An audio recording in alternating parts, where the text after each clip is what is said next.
اعوذ باللہ من الشیطان الرجیم بسم اللہ الرحمن الرحیم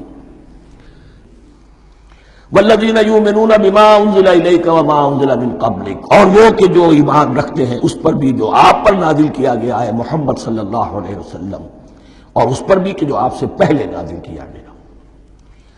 یہ بہت اہم الفاظ ہیں، اس لیے کہ عام طور پر آج کل ہمارے ہاں یہ خیال پھیلا ہوا ہے کہ یہ تورات اور انجیل کے پڑھنے کا کوئی فائدہ نہیں، کوئی ضرورت نہیں،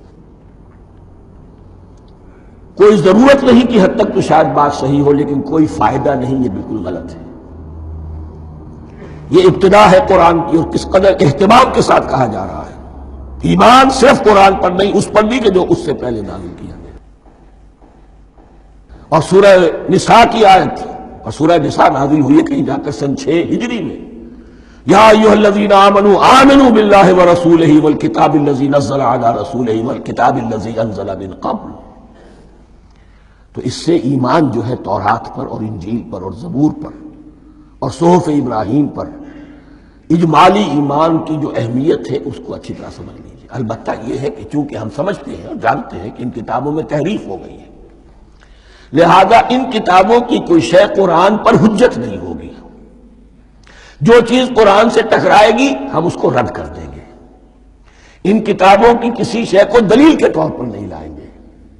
لیکن جہاں قرآن مجید کی کسی بات کی نفی نہ ہو رہی ہو تو بہت سے حقائق ہمیں ان کتابوں ہی سے ملتے ہیں۔ انبیاء کے مابین جو زمانی ترتیب ہے، کرونالوجیکل آرڈر جو ہے، وہ تو ہمیں تورات سے ملتا ہے، قرآن میں تو نہیں۔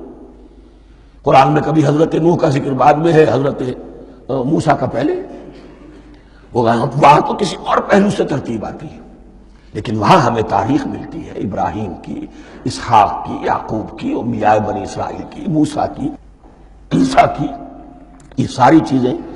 تو اس کی اہمیت جو ہے اس کو سمجھ لیجئے۔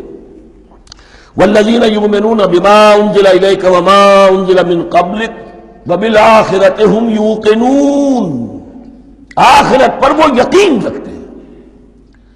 نوٹ کرنے والی بات کیا ہے کہ باقی سب چیزوں کے لیے لفظ ایمان آیا، آخرت کے لیے ایقان کیوں؟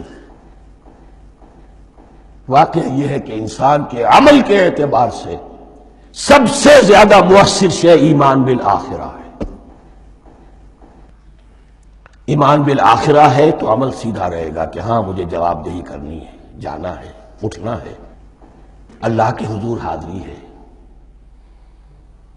اگر یہ یقین ہے تو عمل صحیح ہوگا۔ اس میں کمی ہو گئی تو توحید جو ہے وہ بھی بس ایک عقیدہ، ایک ڈوگما بن کے رہ جائے گی۔ ایمان بالرسالت بھی بدعات کو جنم دے گا۔ عید میلاد نبی منا لیجئے، اور کچھ عشقیہ اشعار کہہ دیجئے، نعتیہ اشعار کہہ دیجئے، اللہ اللہ خیر صلی اللہ، یہ ایمان بالرسالت کے مظہر ہوں گے۔ عمل انسان کا درست ہوتا ہے آخرت کے یقین کے ساتھ۔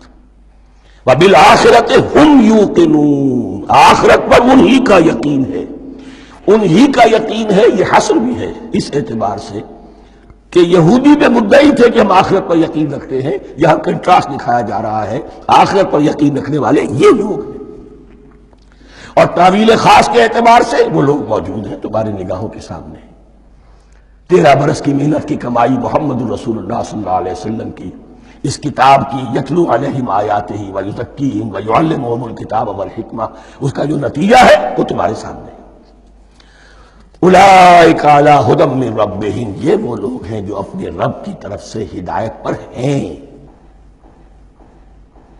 وہ ابتدائی ہدایت بھی ان کے پاس تھی، اور یہ تکمیلی ہدایت بھی، قرآن پر بھی ان کا یقین پورا ہے، اور محمد کا اتباع بھی وہ کر رہے ہیں۔ وَأُولَٰئِكَ هُمُ الْمُفْلِحُونَ، اور یہی وہ لوگ ہیں جو فلاح پانے والے ہیں۔ فلاح کا لفظ بھی قرآن مجید کی بڑی اہم اصطلاح ہے، منزل مراد کو پہنچ جانا،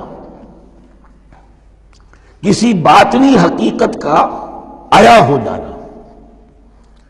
اسی لیے اس پر پھر گفتگو انشاءاللہ ہوگی سورہ مومنون کے شروع میں، لیکن یہ کہ فلاح پانے والے، کامیاب ہونے والے اصل میں یہی لوگ ہیں۔